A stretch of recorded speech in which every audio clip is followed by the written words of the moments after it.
वालेकुम। आज हम बना रहे हैं आलू गोश्त शोरबे वाला। तो आप डाल रहे हैं 1 चमचा ऑयल का हमने डाल दिया। हमने टमाटर भी डाल दिए। ये 1 टमाटर थी हमारे पास कटी हुई, वो भी हमने डाल दी। और 1 प्याज थी हमारे पास कटी हुई, ये भी हमने शामिल कर दी इसमें।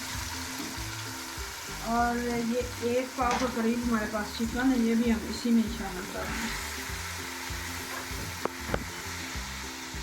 ये 1 चम्मच से थोड़ा सा कम नमक है, हम ये इस्तेमाल कर रहे हैं। 1 चम्मच नमक लाल मिर्च की, ये भी हम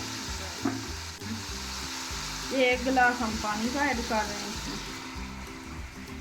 तो इसको हम अच्छे से मिक्स कर लेते हैं। अच्छे से मिक्स करने के बाद हम इसको 5 मिनट के लिए, इसको 10 मिनट के लिए हम पकाएंगे आस्ता आंच पे। और ये हमारा इस तरह से खुश्क हो चुका है।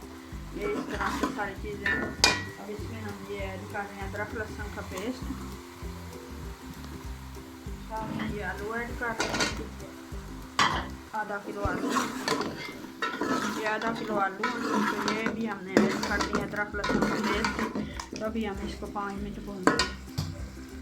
5 मिनट हो चुके हैं, इसको हमने भून लिया आलू को भी, गोश्त को भी।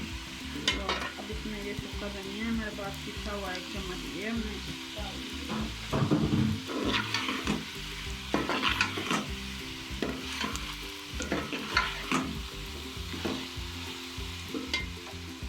इसमें हम 1 गिलास पानी शामिल कर रहे हैं।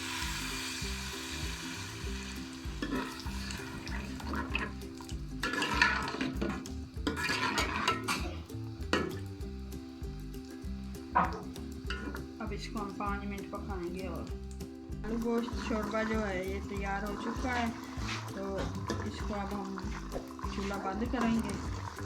ये देखिए इसके ऊपर ऑयल भी आ गया है, अच्छी शक्ल नज़र आ रही है। ये हमारा आलू गोश्त शोरबा तैयार हो चुका है। तो ये आपको अगर ये रेसिपी पसंद आए तो लाइक करना, शेयर करना।